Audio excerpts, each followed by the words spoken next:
are traveling on the go and need a creative outlet, something that's easy to do no matter where you are, or perhaps you're an artist or a creative person that just needs to get unstuck, but doesn't want a really high level project or really involved masterpiece and that pressure to get started, just want to get the creative juices flowing, I'm hoping today's video demo will be exciting for you.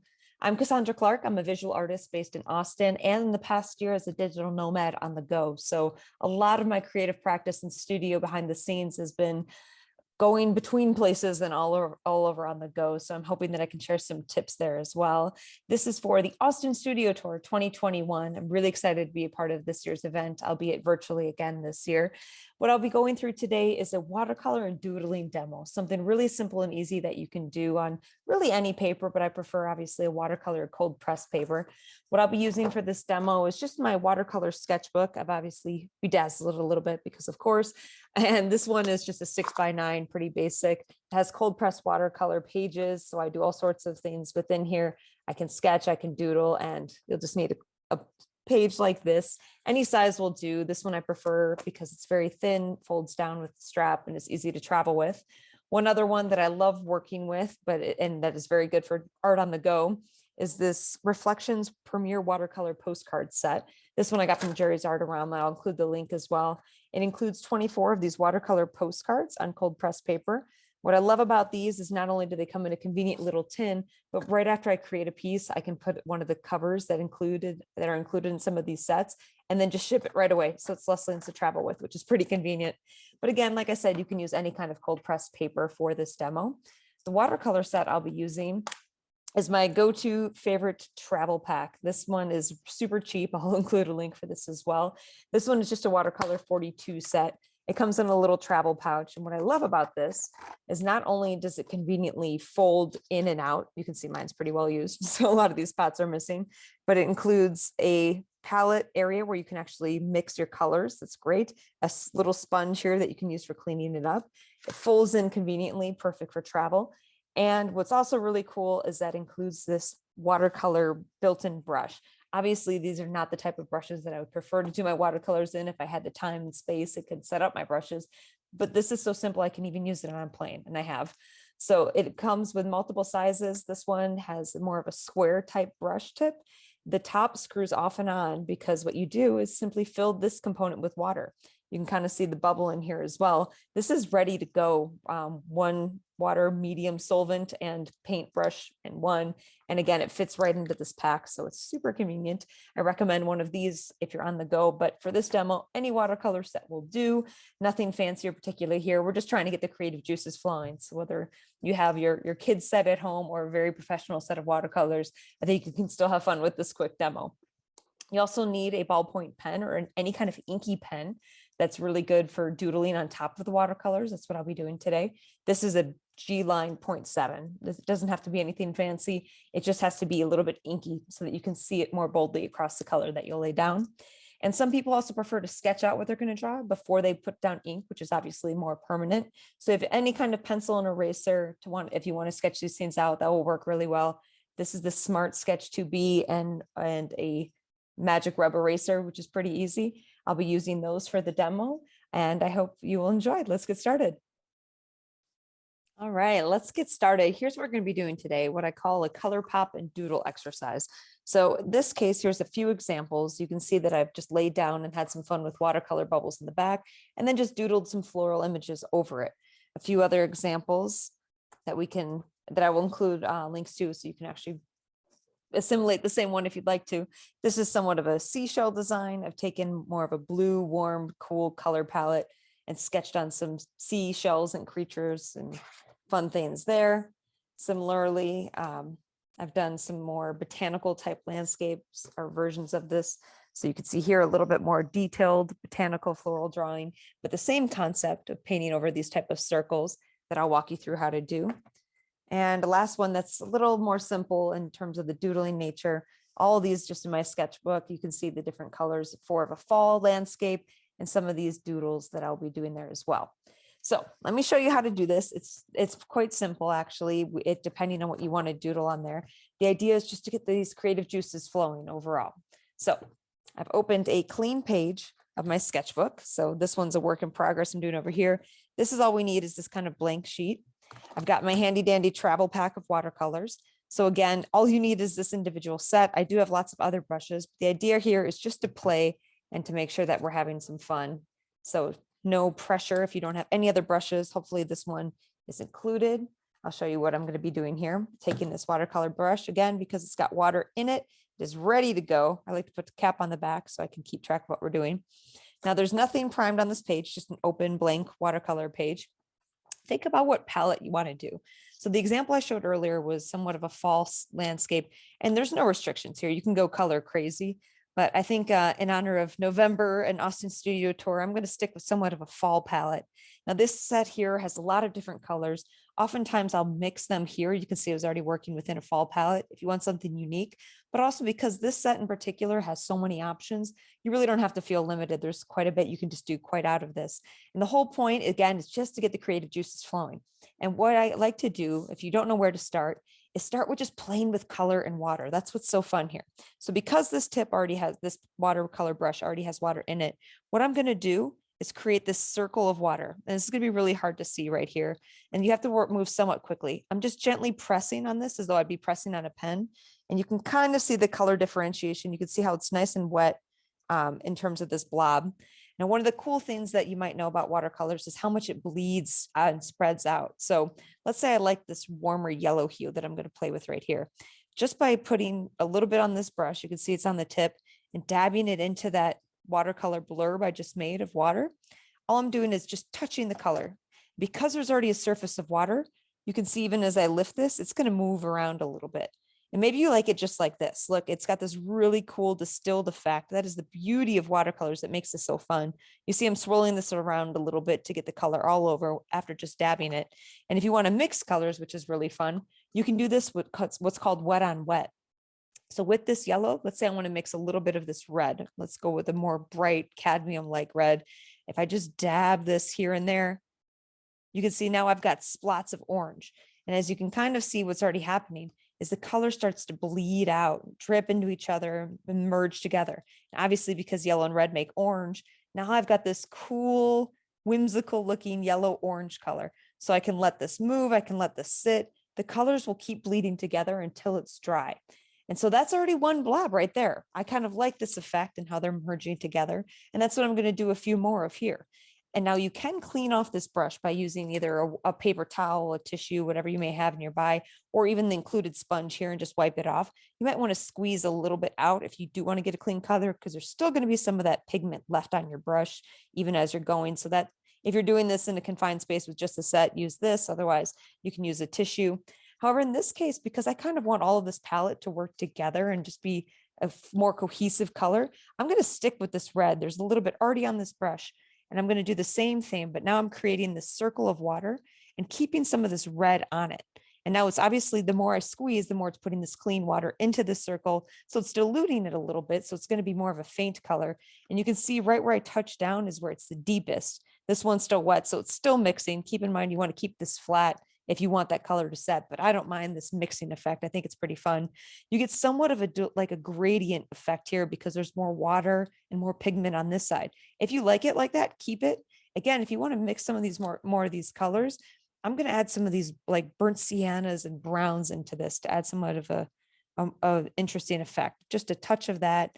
I'm going to add more of a deep brown over here. And maybe I want to do a dabble of this ruby red and put it on the edge.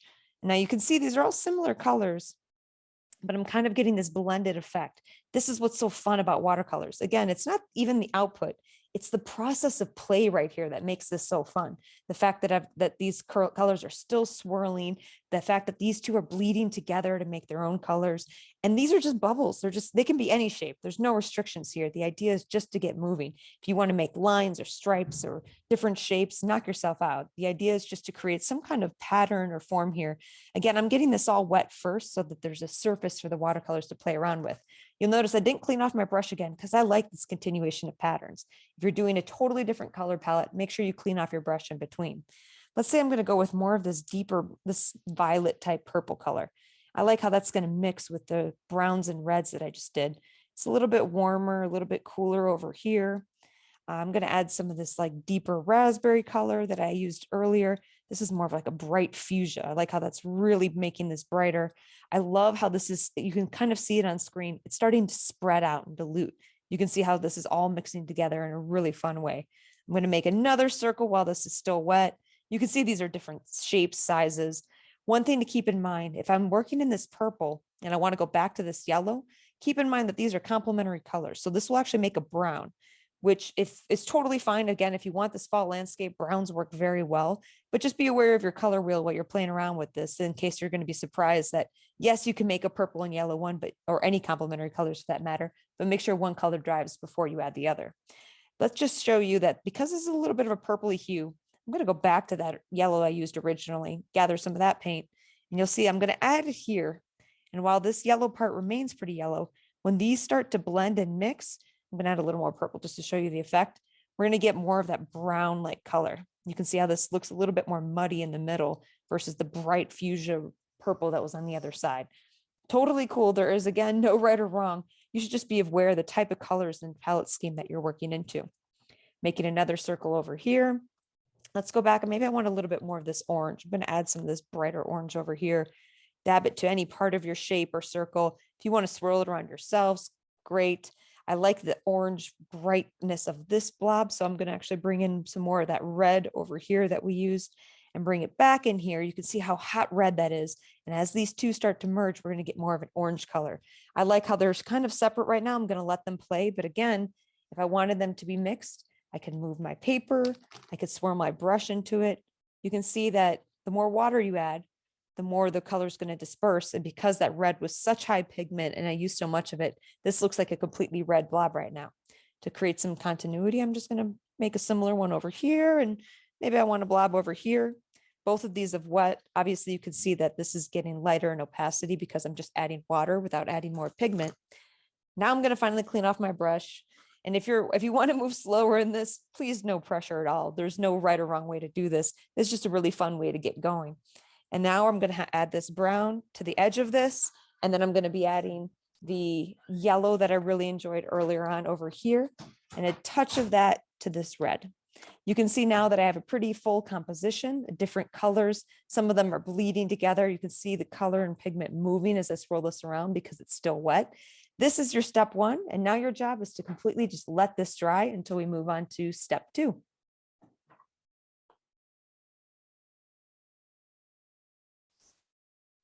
All right, final step. Once you have this completely dry, it could only take 5 minutes. I let mine dry overnight, but obviously you don't need that long. It's just watercolor. It should be dry to the touch, so you're ready to sketch it out.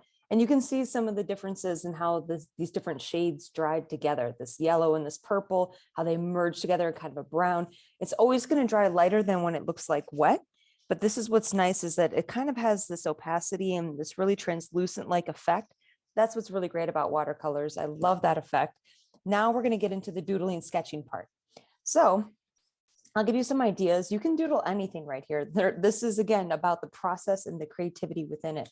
So as I mentioned, some of you might want to start with a pencil. So if you want to sketch it out, we'll start with a simple design. I'm going to go with just some botanical leaves shapes, pretty basic ones that you can feel free to recreate at home. Or if you want to just make smiley faces, doodles, lines, something abstract. Again, it's just about the process of play. What I'm doing here is I'll start, for example, just a basic line. I'm going to have this branch out a little bit, kind of this dandelion-like effect. And I'll show some images. I'll capture some pictures of this as well. If you like sketching this out ahead of time, be light with your pencil mark. Some of you might prefer to leave it just as a pencil sketch. You can kind of see what I'm making here. It's just this really basic doodle on top of it. And what's fun is I like to have the drawing go both within the color sphere as well as extend without. So the more complicated or bigger you make it, it's nice to have that contrast between both of them. I think that makes it fun.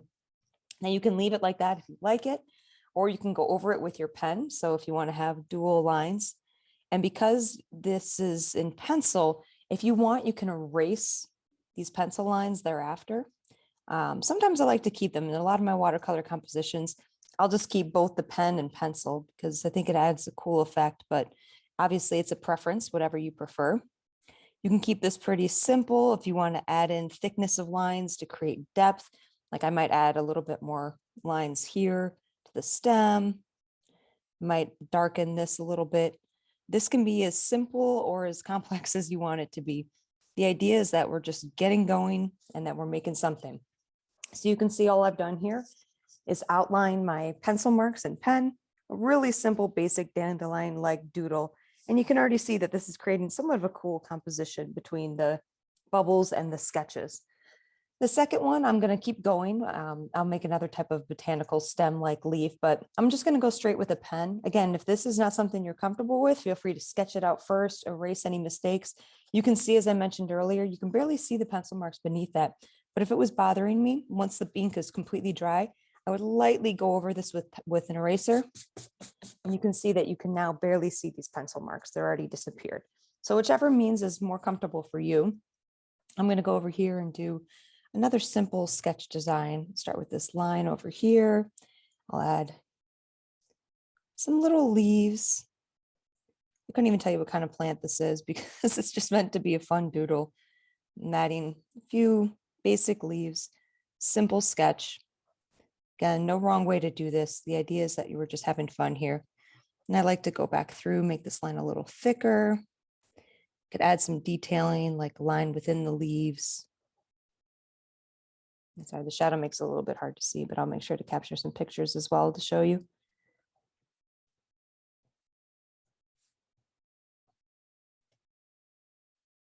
Now you can see it can be as simple as that.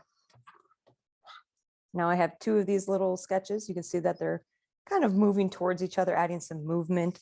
This is just meant to be a light, playful, fun scene. Let's keep going. I'll add another slightly more complex flower. I'm going to add the larger stem here. I think I'll add some bigger leaves this way. Have this tail off a little bit on the end. I'll make this kind of a dandelion-like shape. So we'll add. And I'm not taking this too seriously. Again, I'm going over similar layers. I'm just playing with it. If you want to, feel free to repurpose the same kind of template. I'll be sure to link that as well if you want to copy the same type of design. But again, sky's the limit in terms of what is fun for you. One thing I like to do when I kind of have a bold skeleton, as you can kind of see here, I'll go back through this top here. I'm going to do this upside down just so you can see a little bit more closely. What I'll do is I'll add in texture by little dashes. So you can see that it looks like it's all connecting, but this isn't one straight line. This is going to create somewhat of a depth effect. So you can see that this has a little bit more movement. This is like a dandelion-like shape. You can see that I'm just sketching in a little bit of details there. And then I'll probably go back in. I think I'll make some of these lines a little bit bolder, add a few more shading lines. A pro tip, if you're actually going to be adding some shading, thicker lines tend to obviously be darker and show more depth. So I might add darker, thicker lines underneath it if I want to show like a more of a 3D effect. If you want to add shading lines, always make sure that your lines are going in the direction of the shape. So if I wanted this to appear a little bit more round, you can see, or a little bit more spherical rather, you can see I'm just adding these texture lines here at the bottom instead of going straight up and down because it's not a square plane. This gives the illusion of like, oh, it's more of a curved leaf or it has a little bit more depth and texture. Again, completely optional because this is a sketchbook. There is no pressure to make a masterpiece. I'm just doodling as I go, adding a few more dashes, a few more dots. Sometimes I add dots for texture. Sometimes I'll go back in and shade a little bit more. You can play with this as little or as much as you want. Always with ink, you want to be a little bit careful not to overdo it. Less is more, but I tend to add a little bit of texture and fun to it. So you can see here that I've added a little bit more detail in a couple of these dots over here and a little bit of dashes here. Made a little bit of body within the stem just by giving some quick dash lines. Nothing complicated, nothing fancy, just another shape within this fun plane. And I'll keep working through these, give you a couple more examples. This is a fun one that's easy to make. You kind of just make 3 lines here, almost like a tree. These are kind of like dandelion, like feathery shapes, I think, that are fun. This one's easy because you can just add a little bit of dashes here. Feel free to tune me out if you're working on your own design right now. Again, this is all about the process of play. Doesn't matter if these are real plants or not. These could be Dr. Seuss creatures. Whatever's fun for you to design.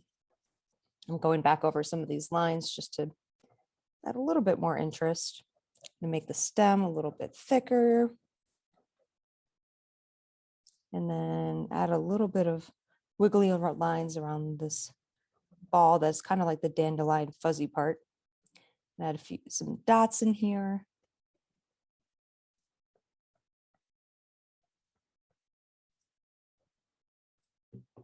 And so again, a basic shape. Looks a little Halloween-y, but I like it. So we've got 4 main pieces. I'm going to make one for every circle. So if you want to fill your composition, you also don't need to create anything in these color circles. I just think this makes a really fun backdrop for your doodles. If you wanted to doodle all the way around the sides, play with bordering, play with shading, you want to turn these circles into something fun, make it into its own shape or creature or element. There's no wrong way to do this. It's all about the process. I'll go with another simple leaf here where the leaves will just be dark little edges protruding in parallel down the stem, getting slightly bigger as we go. It's a pretty common leaf shape. It's an easy one to do if you're just sketching. I'm going to go back in over the stem here, darken these just a little bit. You can see how quickly I'm doing this just because it's really just to warm up, as I said. And voila, another very basic leaf shape. Just makes it fun. All right, just a couple more to go. I want to stick with this botanical theme. Let's do a little flower, just a basic stem. Make this like a little 5-petal flower that we've all learned to do at some point. A couple leaves here just by sketching some oval-like marks, darkening the stem a little bit. And then I'm going to go from the center of the flower and add some dashes in the same direction outward from the flower. And maybe I want to add a couple little dots or dashes at the top just to make it look like it has a little bit more depth. But obviously this is a very basic flower, so nothing too fancy here. So you can see this next shape. Again, simple little doodle flower. You can see how the composition's evolving over here. All right, now last one. Let's go. I think I'm going to do another. Let's do a leaf that has a little bit. This one I've done in a previous.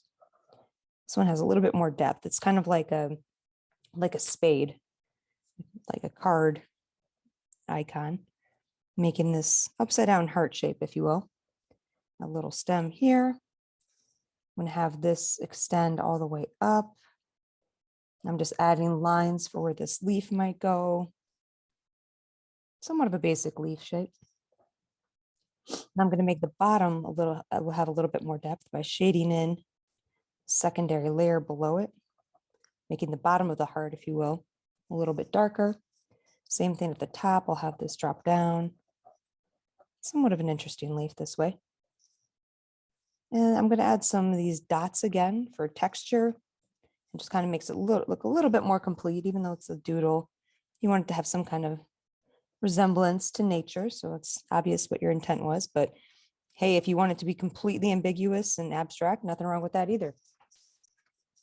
And there we go, another little leaf right here. So you can see this fun little doodle composition. It's a fun fall shape. If you want to go back in, some of the pieces I've done, you can add some touch-ups by doodling in these white margins, add little circles or dots or lines or sketches, anything that makes this fun for you. You can also go back in with watercolor. And if you like to have little color dots, that could be a fun way if you want it to be a little bit busier and bring it together. You can see that I've done that in this piece, where after creating these circles, I didn't follow exactly within the circles. Like I had one design for every circle in this demo, but here I just doodled over it. And you can still see that it's a fun composition. Your eye dances around this plane. There's a lot to look at. You've got the doodles, you've got the color compositions, and all of these shapes work together. Similarly, going back to some of the previous examples, I did do one doodle per circle on this example, but then I went back in and added more of these circles to create a busier and fun, more playful type of composition. So again, no wrong way to do this. I hope that overall you have fun in this process. Here's the final piece yet again. Once you are happy with it, no matter how primitive or basic you may feel this is, always sign your work. That is the sign of a completed piece for me. So voila, we'll consider this one done. Hopefully you had fun in this quick and easy demo. If nothing else, it's got your creative juices flowing. It's really fun to have a sketchbook or the watercolor paper. There's a lot of opportunities to sketch, to doodle, to paint on it. I hope you enjoyed this and I can't wait to see you next time. Thank you for participating in the Austin Studio Tour. If you like this video, please comment below. I would love to hear feedback on what else I can bring you if there are other types of videos that you'd like to see. And I hope to see you at the next Austin Studio Tour as well. Thanks, everyone.